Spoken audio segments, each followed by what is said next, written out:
हे दोस्तों, आज हम जानने जा रहे हैं इंडिया की न्यू एजुकेशन पॉलिसी के बारे में। इस पॉलिसी के अंदर क्या बदलाव है और पेरेंट और स्टूडेंट के जीवन में क्या बदलाव नए पॉलिसी के तहत आने जा रहे हैं। तो आइए डिटेल में जानते हैं न्यू एजुकेशन पॉलिसी।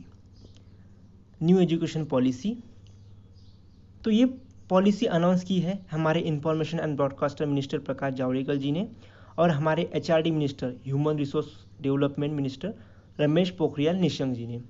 और अभी अभी हमारे ह्यूमन रिसोर्स डेवलपमेंट जो मिनिस्ट्री है उसका नाम बदल के मिनिस्ट्री ऑफ एजुकेशन किया गया है।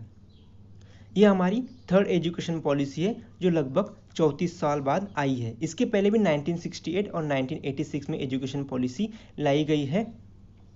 1968 में जो पॉलिसी लाई गई थी तब इंदिरा गांधी जी प्राइम मिनिस्टर थे और 1986 में जो पॉलिसी लाई गई है उसमें राजीव गांधी जी प्राइम मिनिस्टर थे और अभी 2020 में मोदी जी जो प्राइम मिनिस्टर है तो तीसरी एजुकेशन पॉलिसी लाई गई है।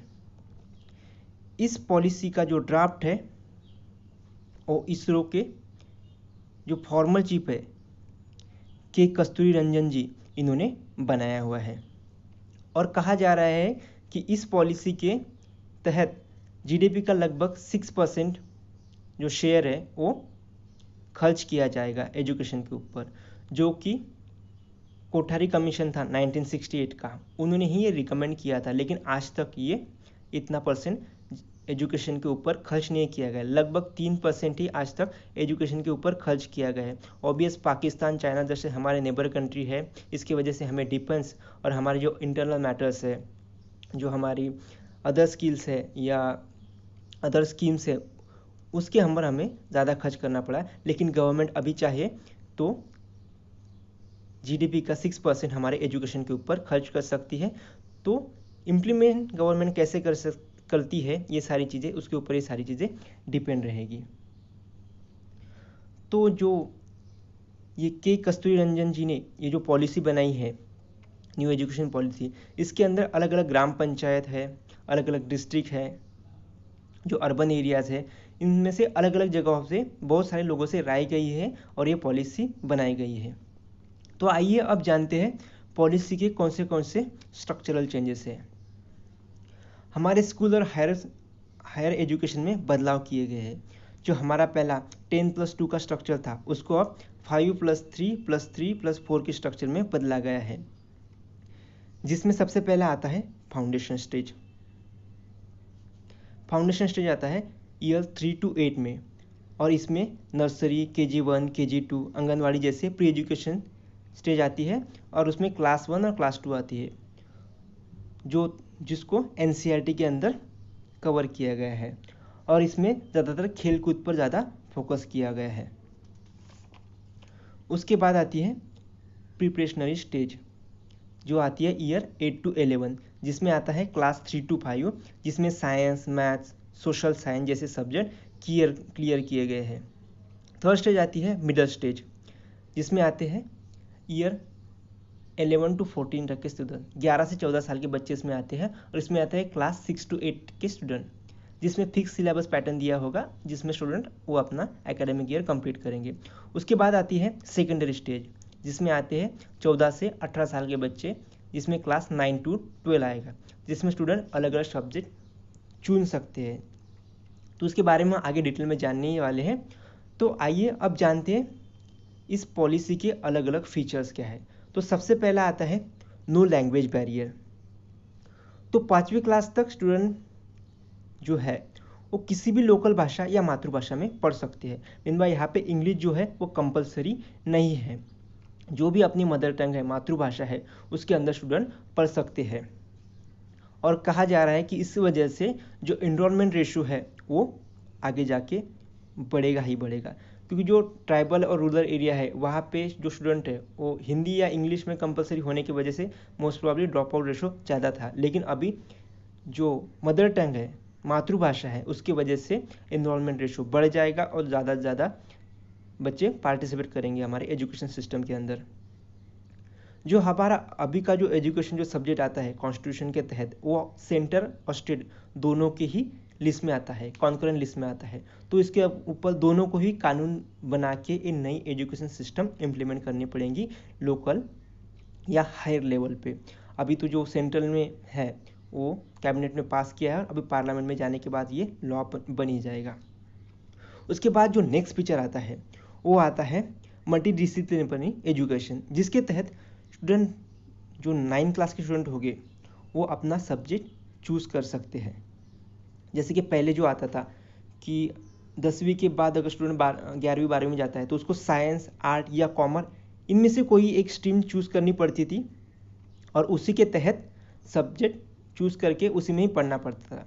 लेकिन अगर किसी स्टूडेंट को फिजिक्स, केमिस्ट्री में इंटरेस्ट है और बायो में नहीं है और उसको हिस्ट्री या ज्योग्राफी में या कॉमर्स के किसी सब्जेक्ट में इंटरेस्ट है तो वो पहले नहीं ले पाते थे। लेकिन अभी डिफरेंट कॉम्बिनेशन आएंगे, डिफरेंट पूल्स आएंगे, उसके तहत अलग अलग स्ट्रीम के सब्जेक्ट चुन के स्टूडेंट अलग अलग सब्जेक्ट ले सकते हैं अलग अलग स्ट्रीम के, जिसके तहत स्टूडेंट की क्रिटिकल थिंकिंग और क्रिएटिव थिंकिंग डेवलप्ड होगी। उसके बाद जो अगला फीचर्स आता है वो है मल्टीपल एंट्री और multiple exit, multiple entry and exit, जिसमें स्टूडेंट अपने एकेडमिक ईयर सेट कर सकते हैं। जैसे कि पहले स्टूडेंट को या तो पूरा कॉलेज करना पड़ता था या तो कॉलेज करना ही नहीं पड़ता था, बीच में ड्रॉप आउट किया तो उसको डिग्री नहीं मिलती थी।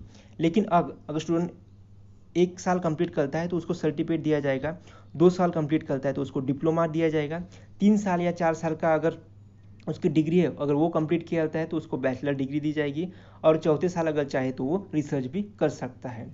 और बीच में स्टूडेंट अगर ड्रॉप आउट करता है तो उसको जो पॉइंट है उसके वो एकेडमिक बैंक ऑफ क्रेडिट में, जो कि पूरी तरह से ऑनलाइन है, डिजिटल है, उसके अंदर क्रेडिट किए जाते हैं उसके पॉइंट। अगर ड्रॉप आउट करता है और अलग स्ट्रीम भी चूज़ करता है तो उसको पॉइंट उसके एकेडमिक बैंक ऑफ क्रेडिट में क्रेडिट है ही, उसका भी उसको आगे जाके लाभ हो सकता है। उसका जो नेक्स्ट फीचर है वो है सिंगल रेगुलेटर, यानी कि जो सभी कॉलेज है वो एक ही बॉडी के अंदर आएंगे, जो कि अभी जो फिलहाल है अलग अलग कॉलेज है, IITs है, MITs है, जो अलग अलग कॉलेज है तो अलग अलग बॉडीज़ के तहत आती है। लेकिन अभी वो higher education commission of India के तहत एक ही सिंगल बॉडी के अंदर आएंगे और इस बॉडी के अंदर अलग अलग पैरेलल बॉडी आगे जाके होगी। नेक्स्ट फीचर जो है वो है वोकेशनल एजुकेशन। 6 क्लास के बाद 6वीं के बाद स्टूडेंट के स्किल के ऊपर ज़्यादा फोकस किया जाएगा। जैसे कि उसके बाद स्टूडेंट अपना वोकेशनल सब्जेक्ट चुन सकते हैं। किसी स्टूडेंट को प्रोग्रामिंग में अगर इंटरेस्ट है तो वो कोडिंग करेगा, किसी को कविता बनाना है, किसी को आर्टिस्ट बनना है, किसी को अपनी गार्डनिंग बनना है, किसी को पोट्री में इंटरेस्ट है, किसी को इलेक्ट्रिक वर्क में या मेटल वर्क में इंटरेस्ट है, तो अपने अपने हिसाब से स्टूडेंट अपनी स्ट्रीम चूज़ करेंगे और उसमें वो इंटर्नशिप भी कर सकते हैं 6 क्लास से ही। तो आगे का फ्यूचर स्टूडेंट का बहुत ज़्यादा इसकी वजह से ब्राइट होने वाला है। और इसके अलावा क्लास 6 to 8 में 10 दिन का उसको बैगलेस पीरियड का पीरियड भी रहेगा। मतलब उस टाइम उनको स्कूल या कॉलेज में बैग्स लेके नहीं जाना है और ये सारे ऊपर के जो सब्जेक्ट है उनको वही पढ़ने हैं विदाउट बैग। आगे का जो फीचर है वो है बहुत इंपॉर्टेंट, जो कि है रिपोर्ट कार्ड। अभी अगर देखा जाए तो हम जो स्टूडेंट राइटिंग करते हैं उसके हिसाब से उनको मार्क्स दिए जाते हैं, लेकिन अभी उनकी जो स्किल और कैपेबिलिटी उनको काउंट किया जाएगा और जो मार्क्स है उसके ऊपर वेटेज कम हो जाएगा। जो रट्टाफिकेशन प्रोसेस आज तक चलती आई है उसको अभी कम वेटेज दिया जाएगा। इसके तहत स्टूडेंट अपने आप को मार्क्स देंगे, उनके जो सहयोगी स्टूडेंट है वो भी उनको मार्क्स देंगे और उनके टीचर्स उनके बिहेवियर के हिसाब से उनको मार्क्स देंगे। तो ये सारी चीज़ें 360 डिग्री में असेस किए जाएंगे और इसके हिसाब से स्टूडेंट को मार्क्स दिए जाएंगे, ना कि एक दूसरे के साथ मार्क के हिसाब से कंपेयर करके। उनके जो खेल कूद है, अदर एक्टिविटीज़ है, उनके हिसाब से उनको ये सारे मार्क्स दिए जाएंगे यहाँ पे। और यहाँ पे एक नई चीज़ ऐड की जाएगी, जो 9 और 12 से है उसके अंदर सेमेस्टर पैटर्न लाया जाएगा। पहले तो स्टूडेंट क्या करते थे, साल के 1-2 महीने पढ़ के साल भर की पढ़ाई करके पास हो जाते थे या सेकंड वाले सेशन में पास हो जाते थे। लेकिन अभी सेमेस्टर पैटर्न की वजह से क्या हो जाएगा, हर 6 महीने बाद स्टूडेंट को पढ़ना पड़ेगा और पूरे सब्जेक्ट कवर करने पड़ेंगे और 2 सेमेस्टर के बाद उनका एक एनुअल मार्कशीट बनेगा, उसमें दोनों सेमेस्टर के उनके मार्क रहेंगे। तो ऐसा सेमेस्टर पैटर्न भी यहाँ पे रहेगा। तो ये सारे थे इस पॉलिसी के अलग अलग फीचर। अब ये बिल कैबिनेट ने पास किया है और आगे पार्लियामेंट में भी ये पास होने ही वाला है। इसमें बहुत सारी वहाँ डिस्कशन होगा और बहुत सारी नई नई चीज़ें भी इसमें शायद इम्प्लीमेंट हो सकती है। तो आपको इस नई पॉलिसी के बारे में क्या लगता है, हमें कमेंट करके ज़रूर बताएं। और हाँ, हमारा चैनल ज़रूर सब्सक्राइब करें और हमारे वीडियो आपको पसंद आते हैं तो इनको लाइक करें, शेयर करें। Thank you.